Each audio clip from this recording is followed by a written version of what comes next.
Hello, and welcome to The Sound of Economics, the podcast from Bruegel, the Brussels-based economic think tank. We are here today to talk about corporate finance and sustainability and how the two concepts can sometimes go together. Dirk Schumacher, who is a professor at Erasmus University in Rotterdam and a Bruegel Fellow, is going to talk about his new book. We also have Janneke Hermes from Gasunie in Groningen talking about what it's like to put sustainability and corporate finance together in practice. And I think it's going to be a really great discussion. Dirk, can you start out telling us how these things go together? Usually people think about debt sustainability and sustainable finance, generally green investments, as completely different from the interests of running a business. And you're saying they don't have to be at odds with each other. Exactly. Thanks, Rebecca, for hosting this podcast. Companies take investment decisions which have a really big impact on the economy. And we think it is always about euros here in Europe or dollars in the US. But the key thing is we should look beyond the euros to the impacts a company make on people's life, on the real economy. And that fits in with the broader development that we look at broad welfare, at the country level, at the economy. And so it fits in this trend that we look beyond only the GDP or profit, that we look at what kind of impact are you making as a company. Janneke, what does this look like for you running a company? You're the chief financial officer. You're in charge of managing the approach. How does this work in practice? Yeah, this is actually really something new, right, to think about, because we've always thought in euros and numbers, like Dirk said, and where we now have to go about counting what counts. And for example, counting CO2 emissions, but also how we go about with safety, for us a very important topic, how we go about with the environment that we work in. So this is something that we're learning at the moment, and we're learning fast, I must say. But it is a very, very interesting topic to speak about. And so you've put this book together to try and walk people through this. How would you come to this never having considered it before? Where would people get started? Well, the thing is, in economics and finance, we are so trained that the famous formula in finance is net present value. If that's bigger than zero, go ahead. And the key thing is, if we think about long-term survival of companies, it are companies who can fit to the future. And we know we get a lot of sustainability transitions, climate, energy, but also on circular economy, healthy food and agriculture, a social transition on labor conditions. So to navigate these transitions, it really helps if company know what the social and environmental issues are. In the end, they are business. They will impact the business. And one way of thinking it is, if you want to continue as a company to survive, you need to navigate the social and environmental issues. And that's our insight, and we put it in factors, in quantities, and then with share prices we start to measure, and then we can really talk business. We can compare them with finance. And what's a corporate motivation for this? Maximizing profit is part of it, but is there a way to put a value on ethics and on a sense of doing the right thing? It's not really putting a number on it. It is about you see what's happening. So you measure your impact just to see what's happening. And then you can take better decisions. So it is a means. It is a way of seeing the importance of the issues. Some issues have minor importance, some are big if you measure them. And then you can take the better decisions for the development of your own company and the economy. That's a really interesting way to think about it. So you're not dictating what the outcomes are. You're walking people through how to see it so they can make decisions for investors and shareholders. Now, Janneke, how does it work to operate in this environment? We see now, especially in Europe, a real interest in green investing and sustainable investing, and yet people also don't want to lose money. So how do you put this into practice? Yeah, so for me, it was quite of an eye-opener when we started doing this, that we didn't start doing it. We already did it. At least we didn't talk about it this explicitly. So for us, Gasunie is an infrastructure company in the transport of natural gas, but we're transforming to an infrastructure company for energy. And of course, renewable energy being the biggest part of that. For us, so it has been extremely important to be reliable, right? So if people get in the shower in the morning, they are sure that the water is warm. So reliability has always been a big factor for us. Safety has been our utmost importance always, because if we do not operate safely, then we are out of business. So these have always been factors that we have incorporated, right? So when investing, making sure that we do it safe and reliable. And what we're adding to this now is making sure we do it in a very inclusive manner and making sure we reduce emissions in CO2, but also methane as much as possible. So how this works is that we need to make explicit what we're doing. And this is exactly what the book of Dirk and Willem Schamade describes is, can you make visible and transparent what you take from society? So not only in euros, but also in nature, in human capital, etc. And what do you give back? And is that in balance? So that is, and it is a challenge because many things we just don't know yet. But the fact that we're working on it and we're discussing and we're learning is a major step forward.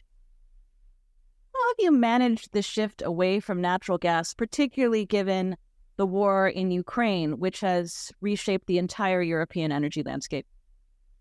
Yeah, so that was actually a sort of a glitch, of course, in what we were already doing. So we were making this transition towards hydrogen and CCS and a heat transport and storage, etc. And then in 2022, of course, the whole gas flows throughout Europe changed. And it did two things. On the one side, it actually took some of the attention away from the transition towards renewables.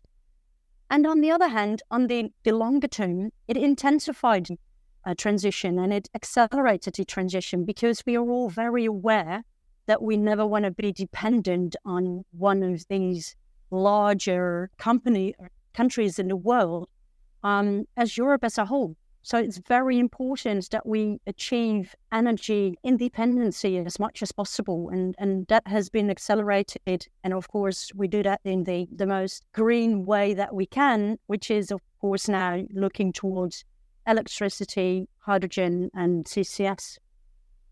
I appreciate you explaining that because certainly it seems like whenever there's a big shock like that, focus does fall away from sustainability. And it is hard to see how it all fits in. Dirk, how does your framework work with shocks? How does it keep the long-term focus in mind when something short-term comes up that might cause a different set of priorities? Yeah, that's really interesting because when we were drafting the book, of course, a lot of ideas floating around. And what we typically do is you have the regular decisions where you quantify your social and environmental factors, you use shadow prices, then you factor them in, and then you make not a net present value, but we call it an integrated present value decision. That is going concern business. And first of all, we need to move from historical data to scenario analysis. So you are more forward looking what could happen. And second, the real interesting thing is in finance is real options, where we are used to if something happens. For example, the most common option is you expect a lot of demand for your product, but you're not sure. So you're building one factory, you make the foundation for the second one, but you only have to build it when the demand comes in. But you could also say, like Janneke, she's moving from natural gas to hydrogen, but then at once we need a bit of extra gas of Ukraine, you need to go back.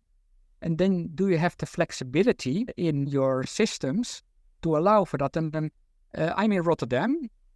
In the port of Rotterdam, we have a lot of transport, but also storing. You have these big tanks, but if your tank can only do fossil, then at some point you have to write it down because if fossil is gone, the residual value is zero.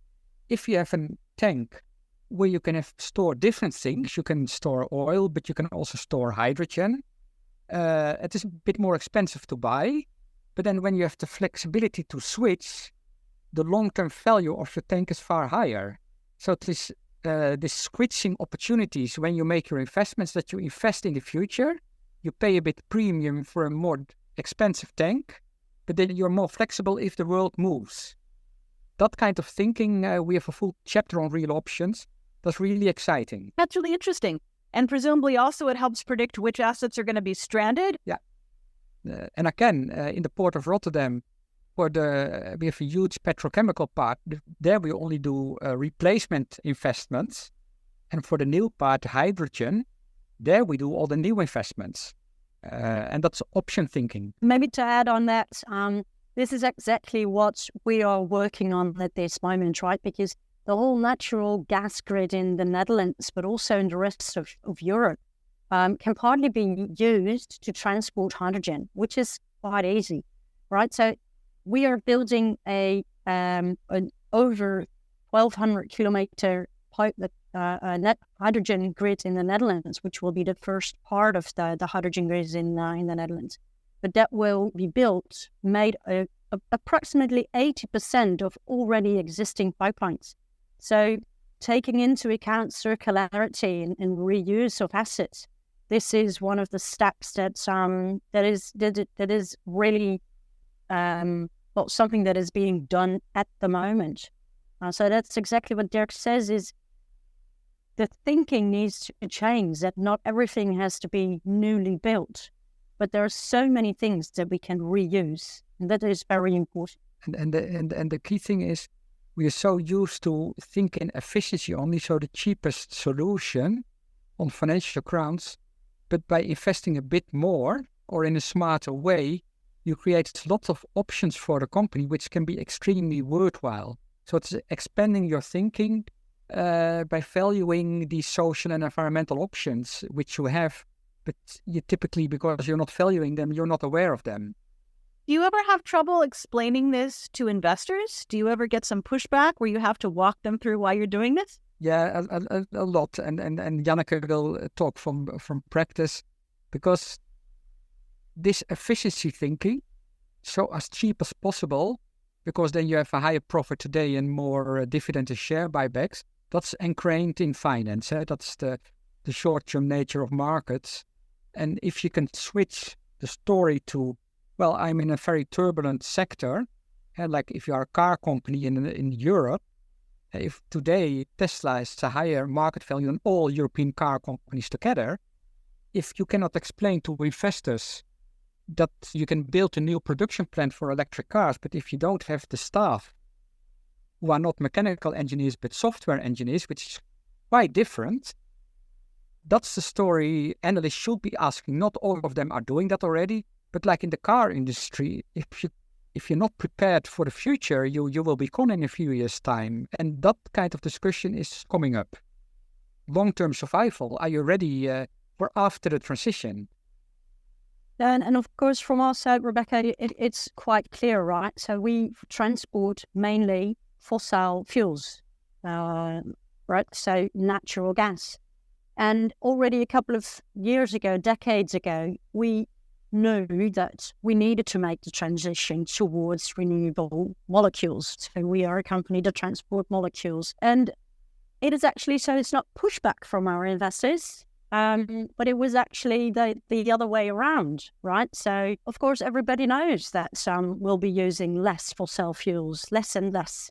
So the question always was, what are you going to do with your assets? And then we, of course, now have a brilliant solution where we say, well, we have a responsibility towards a reliable energy supply, not only now, but going forward. And this is where hydrogen plays a very important role, in the sense that when there's no wind or when there's no sun, you can use the greenly produced hydrogen as a backup. And this is exactly why we feel the responsibility, and so much responsibility, to make sure that the hydrogen network will be developed, and it will be developed on time, and that it will be developed in a sustainable manner. So it is exactly the question that investors have asked us, and understand why we are doing what we're doing. When we come back, we'll talk more about what this looks like on specific projects.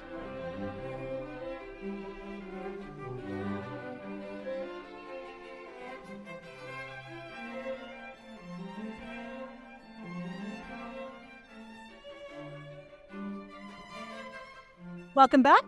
Janneke, I understand you have a carbon capture and storage project that really shows how some of these principles work in practice. Can you tell us about that project and what this looked like?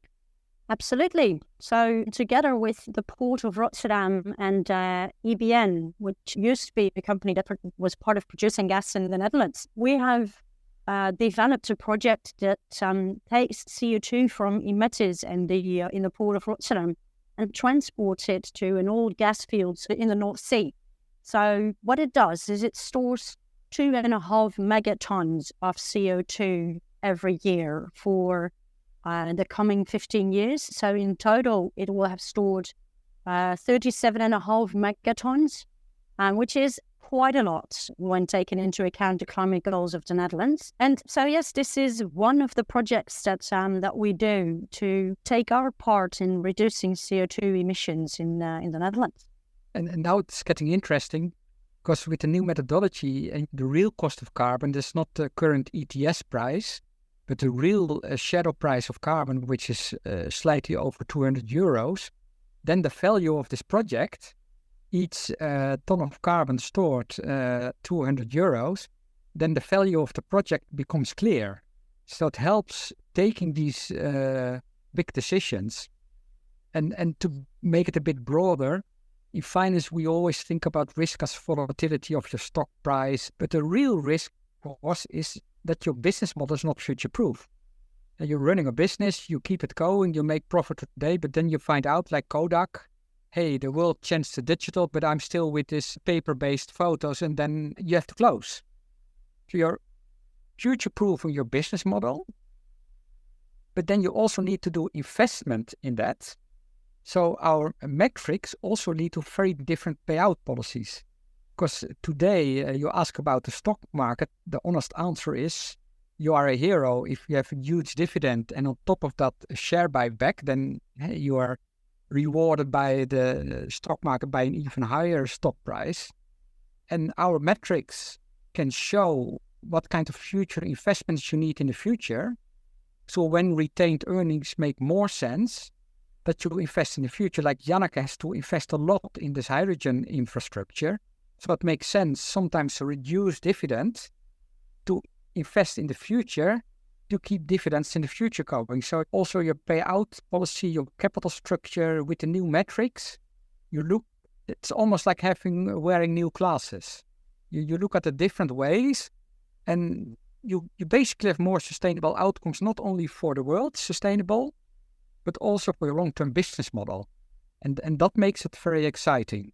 I think your way of thinking will work around the world and not just in the Netherlands, where there is a capital markets culture and also a real emphasis on the green transition, both of which are not present to varying degrees in other parts of Europe and other parts of the world. Yeah, that's the big challenge. What we did is also a bit with an eye to the new world is that we made our book open access. That's not common in academia. We do it with journals, but not with books. But so it is really available from the website. And what we see is we are going to make a massive open online course. What we see is that the interest is currently, of course, Europe. But you will be surprised, Rebecca, a quarter of the downloads is from the US. So things are happening on the ground. Remember the big act of Biden today, huge investment in Texas on chip making. That's about the future. And then this kind of thinking helps. So it is happening on more places than you think. And yes, in Europe, it is the fertile ground. But we see expansion to the US. And our earlier book has been translated in Chinese and Japanese. So don't underestimate them. In the US, they have huge battery factories. They know the future.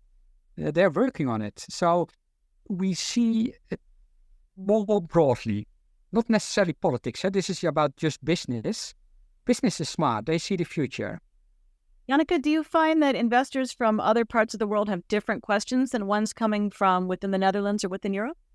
Well, I need to be honest, we have a mostly Europe-based investor group. So if I talk to investors, they come from the UK, they come from France, the Netherlands, Germany, etc. But I tend to agree with Dirk when you see that there is the interest in how we do this is more broad than just Europe, which is, of course, quite logical, right? Because Europe is one of the major markets in the world as well. So if Europe does something and wants something, then other countries will also act on that. And that is what we definitely already see. Cool.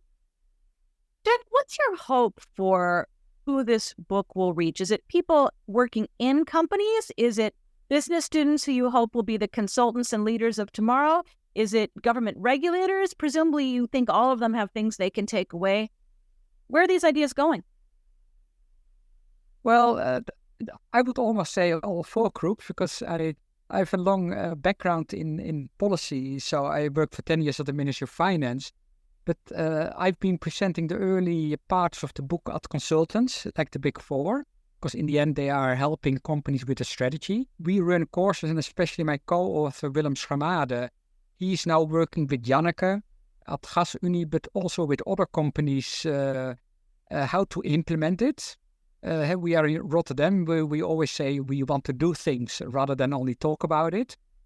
But in the end, my own ambition is I've done already 3-4 courses at executive education level, at bachelor level, at master level. I will do a PhD summer school. So basically, because education is about the future, our future business leaders. So by working with people like Janneke and other people from the industry, we learn how you can apply it, so the practical side, and bring that back to the classroom, including with guest lectures. So because my students are asking, it is not yet used, is it really... But that's the whole thing. If you want to make a change, you have to come up with the new ideas, but you also have to implement them. And that's why I'm also very happy that Janneke and I, can do the podcast together to show in practice they're working on it. In education, we also work on it, and together we make progress because it is work in progress. We don't have the final answers. We are on a journey. But the journey goes fast because people see the transitions happening.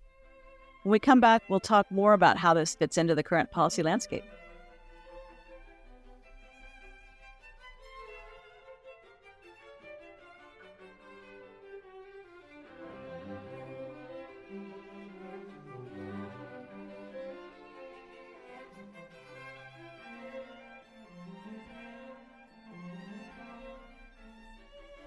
As we wrap up this podcast, I'd love to hear from you about how your framework fits with all the new EU regulations that are coming out. We've got the Corporate Sustainability Reporting Directive, we've got the EU taxonomy and all of its varying permutations, a lot of interest in many different policy measures to nudge the economy this way. So how does your framework fit with that, and what can we look ahead to?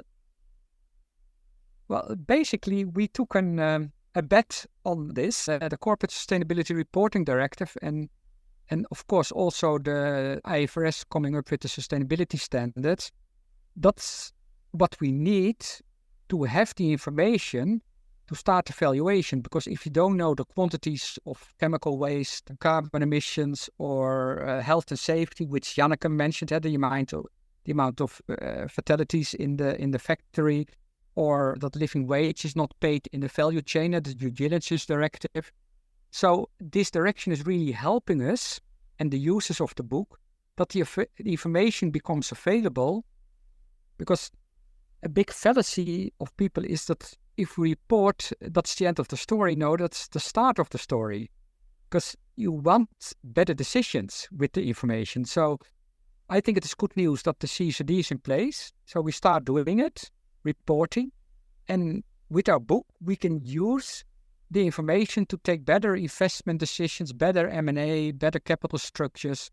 So we are really almost helping it out, the Commission, and the Commission helping out us for the new world.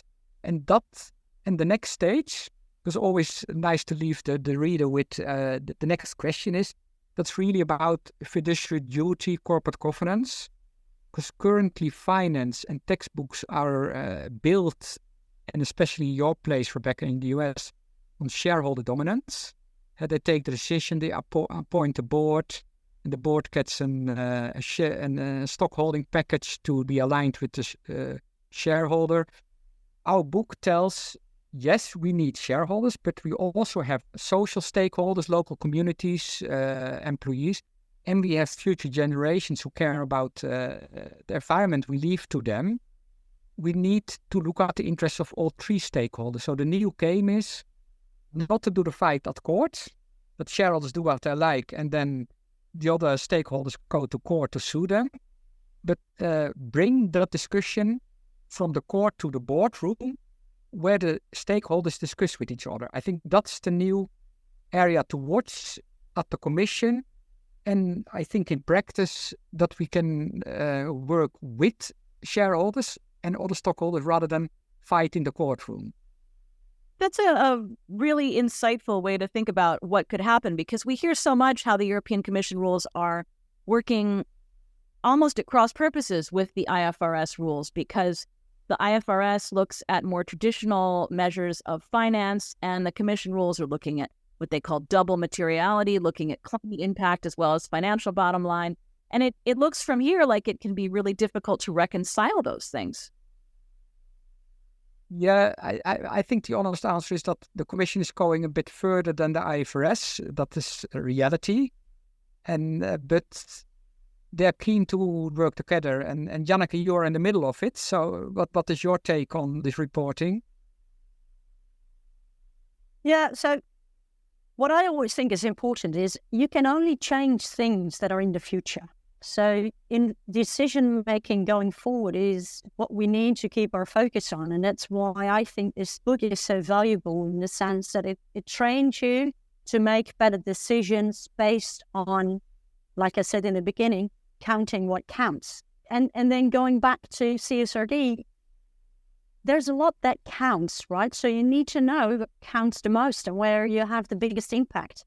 And that is where this double materiality that you just spoke about, Rebecca, comes in. And it really helps you to determine as a company, where do I make the biggest impact? Not only according to ourselves, but according to our stakeholders as a whole. So that is, for me, one of the really good things from CSRD is this double materiality. Determine where you can make the biggest impact and take the first step there, because it is a big challenge for all of us. And it can seem as a very high mountain. It can't be overcome. So start where you make the most impact. And then taking small steps is not a bad thing. It's a really good thing because you learn where you can take the next step. Jack, where can people find your open access book? Where does it live on the internet? Yeah, it's quite nice at Springer. So Springer is our publisher. And then it's called Corporate Finance for Long-Term Value. You just put it in one of the browsers and you get straight to the website. And then the PDFs can be downloaded. And it took us some thinking whether to do open access or not, because all the books are quite expensive, these academic books. And we get a tiny bit of royalties, but most goes to the publisher. So we turned it around because like this movement to move to the future, we really want to speed it up, to accelerate with having it open access. Interesting. We will put the full title of the book in the show notes, and it will be out there for all of you listeners who might like to go hunt it down. Any closing thoughts, Janneke? Any other ideas you'd like to put out there, or any thoughts on how to bring all this together? Well, for me, the biggest learning point was just get started. Because there's so many things that can go wrong and will go wrong. You will make mistakes when you start doing this. It doesn't matter. We need to take this direction. So the sooner you start, the better it is. And then make the small mistakes first and learn from that as soon as possible. Dirk, what do you want people to take away from this conversation? In the end, we think finance is about numbers. But in the end, it is about mindset. So are you open to see the bigger picture? It's really about the bigger picture or not? And that's what our book tries to present, the bigger picture. And then you come really to different decisions, which may, and we hope, we trust, affect the long-term survival of your company. And that's exciting. You really talk about, and that's why we have a lot in the book on strategy. It is really about strategy, the strategy to navigate the future. And the future is exciting. Thank you both so much for coming on the show. We've got Dirk Schoenmaker, a Bruegel Fellow and finance professor, talking about his new book. We are delighted to be joined by Janneke Hermes, joining us from Groningen, and Gasuni. I'm your host, Rebecca Christie. I'm a fellow at Bruegel and the Europe columnist for Reuters Breaking Views. You can find all of our other podcasts and research at our website, bruegel.org, and all of our podcasts on all of your favorite podcast players. Thanks for joining us and hope to see you next time.